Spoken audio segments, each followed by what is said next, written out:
All right, guys, let's get busy talking about erectile dysfunction. So, when it comes to erectile dysfunction, I like to separate it into two categories: psychologically induced and physiologically induced. So, let's talk about psychologically induced first. And I would think the most high yield thing here is the ability to produce morning erections. This is key because patients, like we talked about during REM sleep, have increased blood flow to their genital region, and this causes men to have erections at the end of REM sleep. So if everything in the body is working perfectly, and when I say body, I mean like the bloodstream, I mean the nerves, I mean the tissues, the patient should be able to have an erection after REM sleep. So if a patient is able to have an erection after REM sleep, we can highly consider the fact that their erectile dysfunction is going to be psychologically induced. I would say that's the key point here in separating these two categories. Now, let's talk about what can cause psychologically induced erectile dysfunction. So it's going to be a myriad of things, including relationship problems, performance anxiety, stress, and maybe aversion to intimacy. And so the management of this is going to be finding out what psychologically is plaguing your patient. So that could be relationship therapy if they're having trouble with their partner. It could be addressing some type of performance anxiety, maybe connecting them to a sex therapist to kind of find out what is causing them to have that mental block. Additionally, even though it's not totally related to erectile dysfunction, I wanted to mention it here. We can also prescribe SSRIs if there's accompanying premature ejaculation. So some men will ejaculate very quickly during intercourse, sometimes within the first 30 seconds. And this can cause a whole nother level of social anxiety in itself because patients see their performance sexually as being poor, and so they feel stressed out and they might not be able to develop an erection in the first place because it's psychologically induced from their inability to last long during intercourse. So treating the premature ejaculation with SSRIs can actually help someone who has a performance-induced erectile dysfunction as well. I'm going to switch colors to orange now because we're moving out of psychologically induced erectile dysfunction, which we remember we differentiate based on morning erections. So patients with these next ones, which I'm going to highlight here in orange, are usually not going to be able to produce morning erections. So let's start with endocrine. So classically here, we're going to be thinking about hypogonadism. So here we're going to have decreased GnRH for any possibility of reasons. I like to think on test day like a prolactinoma. It's the most common pituitary tumor, and it's kind of taking up all the real estate of the pituitary, and so we don't produce any GnRH. Therefore, we're going to have decreased luteinizing hormone and decreased testosterone. That is how these patients would be suffering from erectile dysfunction.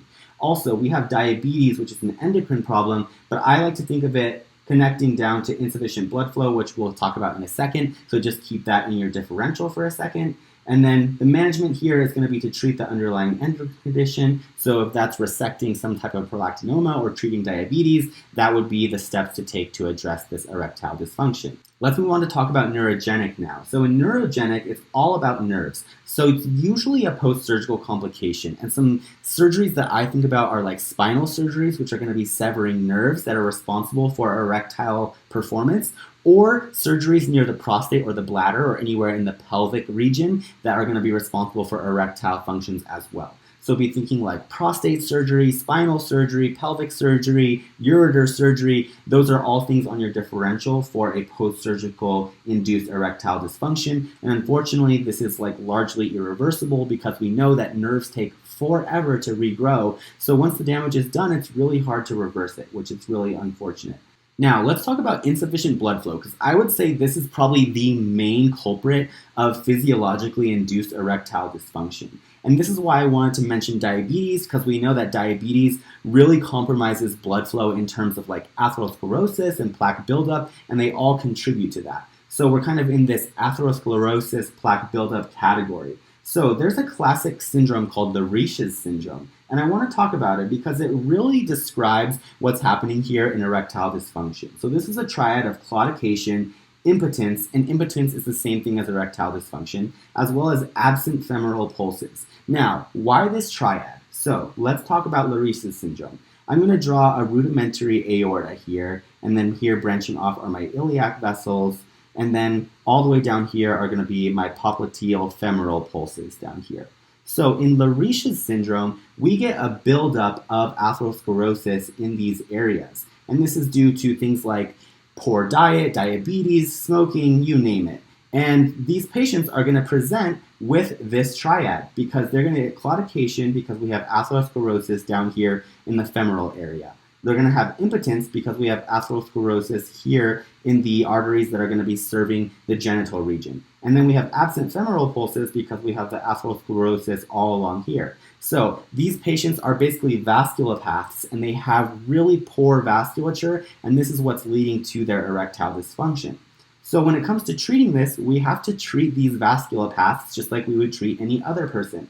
We need to encourage them to do weight loss and smoking cessation because we know that these contribute to atherosclerosis. And also, we can give them PDE5 inhibitors. And this is a quick fix in the hope that we will be able to give them some relief from their symptoms while they're working on losing weight and smoking cessation. So let's talk about how these PDE5 inhibitors work, sildenafil being the most popular option. So these inhibitors are going to inhibit PDE5, which is going to lead to decreased cyclic GMP hydrolysis. Therefore, we have more cyclic GMP present. And this is going to lead to a release of nitric oxide. And we know that nitric oxide in the vasculature is going to cause smooth muscle relaxation and allow for increased blood flow. So a patient can take a medication like sildenafil before they know they're going to be having intercourse, and through this mechanism, it can increase blood flow to the genitals and allow them to have a stronger erection. Now, some interesting physiology that I want to mention that could be important for test day and as your work as a future clinician is that this mechanism works through increased NO activity. And this is a patent vasodilator. And sometimes we have patients on nitrates, which are essentially exogenously introduced nitric oxide that allow them to have vasodilation when they have symptoms like angina or something like that. Another interesting thing that I want to mention is that we have patients who use a recreational drug called poppers, and these are nitrate analogs that really do the same thing as all other nitrates. They're patent vasodilators. And so it's really important that we counsel patients and screen for nitrate use that is either prescribed or recreational, because you can imagine if we have these nitrates acting here and sildenafil also acting here, we're going to have massive vasodilation, and this can lead to extreme hypotension, which can be problematic for our patients. So we always want to screen for other vasodilating agents or nitrates in patients who we prescribe sildenafil. Lastly, let's talk about our substance-induced erectile dysfunction, and this is going to be due to a variety of substances. We'll talk about alcohol first.